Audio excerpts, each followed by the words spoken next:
Jamaah Majlis Kajian Fiqh Al-Qulub rahimakumullah. Pada pertemuan kita dalam majlis yang lalu kita berbicara tentang al-azmu, tekad. Ada yang bertanya, apakah memang apabila seseorang hendak merubah dirinya menjadi lebih baik, yang diumpamakan dengan berjalan menuju Allah Subhanahu wa ta'ala, mesti melalui posisi demi posisi, langkah demi langkah tersebut? Apakah hal seperti itu ada di dalam petunjuk syariat Islam? Apakah tidak bisa seseorang tiba-tiba sadar hari ini, besok dia menjadi waliullah? Apakah tidak bisa orang yang ingin berbuat baik sekali melangkah datang dia menuju Allah dan langsung menjadi orang-orang yang al-muqarrabun, orang-orang yang dekat dengan Allah Subhanahu wa ta'ala? Pertanyaan itu sering muncul. Apakah memang demikian? Harus menempuh perjalanan melewati tingkat demi tingkat, atau stasiun demi stasiun, agar kita menjadi orang-orang yang dekat dengan Allah Subhanahu wa ta'ala, yang dicintainya? Apa landasan itu semua sehingga para ulama yang fokus di dalam kajian tentang tathhirul qulub atau tazkiyatun nafs, membersihkan hati, menyucikan jiwa dari seluruh kotoran yang selama ini karena kelalaian melekat kepadanya, menempel, bahkan berkarat pada hati tersebut? Jawabannya tentu ada apabila Allah berkehendak. Ini tergantung tentu dengan kehendak Allah Subhanahu wa ta'ala. Allah tentu bisa saja menjadikan dalam semalam orang yang durhaka menjadi orang yang taat, istiqamah. Tetapi dalam kehidupan dunia ini, Allah Subhanahu wa ta'ala menciptakan dunia ini dengan apa? Dengan sunnahnya, dengan ketentuan-ketentuan yang harus ditempuh oleh manusia yang kita kenal dengan sunnatullah. Itulah hukum umum yang berlaku dalam kehidupan di dunia ini. Jadi kalau orang mau kenyang, ya makan. Untuk mendapatkan makanan, berusaha. Itulah hukum umum kehidupan dunia. Nah, apabila terjadi satu kejadian di luar dari aturan yang umum itu, itulah yang kita sebut dengan khariqul adah, yang mencabik, ya, apa yang menjadi adat kebiasaan sering kita sebut dengan luar biasa. Ini luar biasa itu artinya keluar dari kebiasaan yang terjadi. Nah, hal-hal seperti itu tentu tidak berlaku umum. Diberlakukan oleh Allah Subhanahu wa ta'ala pada orang-orang tertentu dengan maksud-maksud tertentu.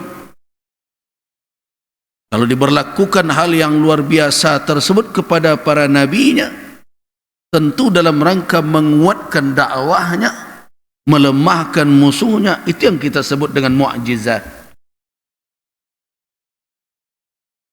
Kalau diberlakukan oleh Allah Azza wa Jalla pada hambanya yang saleh, orang-orang yang urus oleh Allah urusannya, yang dijamin oleh Allah perlindungan atas orang itu, atau yang kita kenal dengan para aulianya, itulah yang kita sebut dengan karamat. Tapi kejadian luar biasa kadang diizinkan juga terjadi pada orang-orang yang durhaka kepada Allah Subhanahu wa taala. Terjadi juga di tangan mereka. Bisa jadi dua kategori, yang pertama istidrat, yang kedua mungkin sihir, yang tujuannya adalah agar orang tersebut semakin menjarak dari surga, menjauh dari petunjuk Allah, dan ujungnya menanti mereka adalah neraka Jahannam. Nah, kalau kita sebut hal tersebut adalah perkara yang luar biasa, dia tidak berlaku secara biasa. Karena itu yang kita kaji adalah apa yang secara biasa harus ditempuh. Kalau untuk mencapai satu tujuan, memang harus melakukan perjalanan, dan untuk itulah syariat dibentangkan. Apa makna syariat?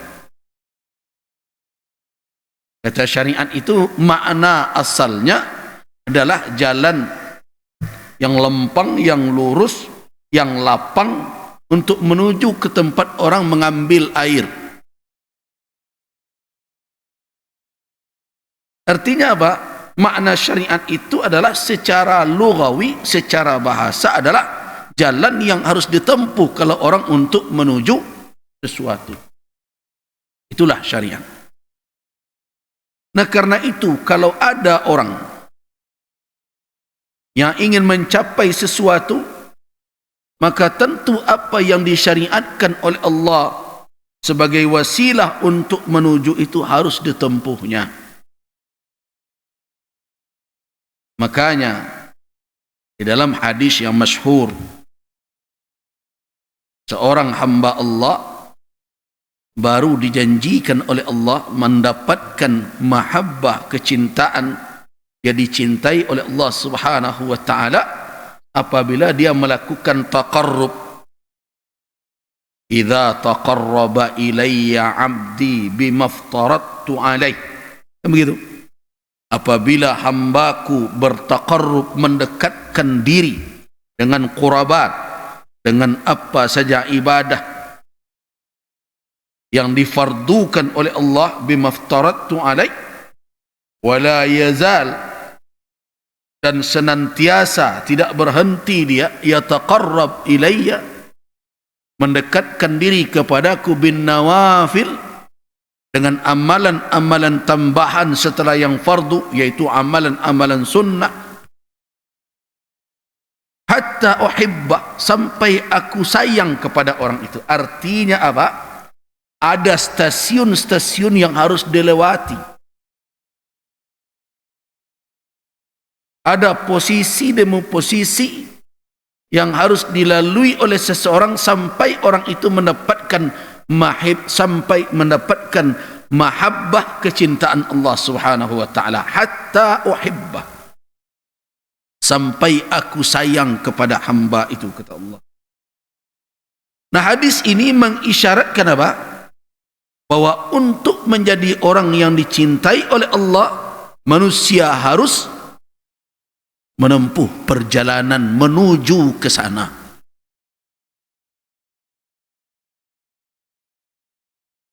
Nah, kalau kita lihat dalil lain, ada suatu hadis yang diriwayatkan oleh Al-Imam Al-Munziri dalam kitab At-Targhib wa Tarhib, dan juga diriwayatkan oleh Al-Imam Ibn Hibban dalam kitab Sahih beliau. Hadis ini sebenarnya populer, tapi sayang ujungnya yang tidak populer karena sering dibaca sepenggal. Al-mu'minu man aminahun nas, wal muslimu man salimal muslimuna min lisanihi wa yadihi. Ini sering. Orang yang beriman itu adalah orang yang aman darinya manusia lainnya. Aman dari ancaman perbuatan jahatnya, aman dari segala tindakannya yang tidak benar. Jadi orang beriman itu orang merasa nyaman di dekatnya, bersamanya. Wal muslimu, sedangkan seorang muslim, man salimal muslimuna min lisanihi wa yadihi, yaitu orang yang selamat umat Islam yang lain dari lisannya dan tangannya. Seorang muslim itu lisannya tidak melukai orang Islam yang lain. Kalau ada seorang muslim mencela orang lain atau menggoblokkan orang lain, nah ini menunjukkan apa? Ada persoalan pada perkara keislaman. Orang muslim itu membuat orang lain selamat dari lisannya, selamat juga dari tangannya. Wal muhajiru, nah ini yang menjadi gantungan hujjah kita. Wal muhajiru, dan orang yang berhijrah. Kita tahu hijrah itu apa maknanya? Hijrah itu secara bahasa intiqalu min makanin ila makan, berpindah dari suatu tempat ke tempat yang lain, itu hijrah. Nah kata Nabi SAW, wal muhajir, orang yang berhijrah itu siapa pada hakikatnya? Ada dalam suatu hadis yang disampaikan oleh Nabi SAW ketika penaklukan kota Makkah. Setelah Makkah ditaklukkan, apa kata Nabi? La hijrata ba'dal fathi. Setelah Makkah ditaklukkan, setelah Fathu Makkah, la hijrah, tidak ada hijrah setelah Makkah ditaklukkan. Karena itu akhir muhajirin, akhir yang berhijrah dari Makkah ke Madinah adalah ammu Rasulullah, paman Rasulullah sallallahu alaihi wasallam, yaitu Abbas bin Abdul Muttalib. Di mana beliau belum sampai ke Madinah, bertemu dengan Rasul di perjalanan ketika Nabi hendak menaklukkan kota Makkah pada tahun ke-8 Hijriah. Nah, tapi apakah berhijrah tertutup secara totalitas? Hijrah dari Makkah ke Madinah sudah tertutup. Kenapa? Karena Makkah telah dihuni oleh kaum muslimin dan tauhid telah ditegakkan. Begitu pula berhala-berhala yang disembah oleh kaum musyrikin yang hampir berjumlah 360 buah lebih kurang itu sudah dihancurkan. Bahkan sembahan-sembahan masing kabilah telah dimusnahkan. Berarti di Makkah tidak ada hambatan lagi untuk bertauhid dan menjalankan syariat Islam. Karena itu tidak ada lagi pindah melarikan agama dari keterancaman di Makkah. Karena itu tidak ada hijrah. Tapi Nabi SAW tidak menutup pintu hijrah secara mutlak atau total. Hijrah apa yang tinggal? Wal muhajiru, orang yang berhijrah pada hakikatnya siapakah itu? Man hajara su'a, adalah orang yang berhijrah meninggalkan kejahatan. Nah dari sini, meninggalkan kejahatan itu berarti ada sesuatu yang harus dilepaskan pada diri seseorang dan bergerak menuju kepada yang lain. Nah, kalau kita mendengarkan hadis ketika awal bulan Ramadan, ingat ada yang berseru di awal Ramadan, ya baghiyal khair, ya baghiyas syarr. Ada dua yang diseru Wahai orang yang inginkan kebaikan, diseru. Wahai orang yang menginginkan kejahatan. Orang yang menginginkan kebaikan, apa isi seruannya? Aqbil, ayo menghadap, menuju kepada kebaikan itu. Sedangkan orang yang ingin berbuat kejahatan, aqsir, cukuplah, sudah, jangan diteruskan lagi. Nah, itu semuanya menunjukkan apa? Dalil-dalil itu menunjukkan harus ada proses orang untuk berhijrah kepada Allah. Yang jadi persoalan sekarang, bagaimana proses itu dilalui. Yang jadi masalah, tersadar sudah, ya qazah, lalalai wa assalamualaikum. Tadi habiskan umur yang sekian lama, yang semestinya diisi dengan ketaatan, tetapi telah dipergunakan untuk mendurhaka kepada Allah Azza wa Jalla. Apakah cukup amal yang tersisa dari umur kalau seandainya itu diisi penuh? Sebandingkah dengan perbuatan maksiat yang telah dilakukan? Sedangkan nikmat saja belum terbalasi dengan syukur oleh kita. Nah, rasa itulah yang membuat orang tersentak bangun dan dia merasa lalai, yaqazah. Setelah dia tersentak bangun, maka tentu dia harus melihat keadaan di sekelilingnya.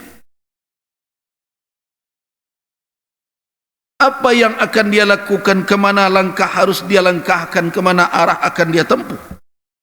Tidak sedikit orang yang sadar kemudian lalu balik, karena tidak tahu kemana arah dan dituju. Dia tersadar dia keliru, tetapi tidak cepat mendapatkan petunjuk, sehingga pandangannya tetap saja kabur. Lama lalu nyusambung cik lain. Nah, karena itu perlu menghadirkan apa? Di dalam hati seseorang ada basirah, pandang diri, pandang situasi, pandang keadaan. Ternyata badan nan dahulu kuek mudo tabaran suatu. Ternyata dahulu nan gagah lah baran su nak gagah. Kekuatan mulai menurun.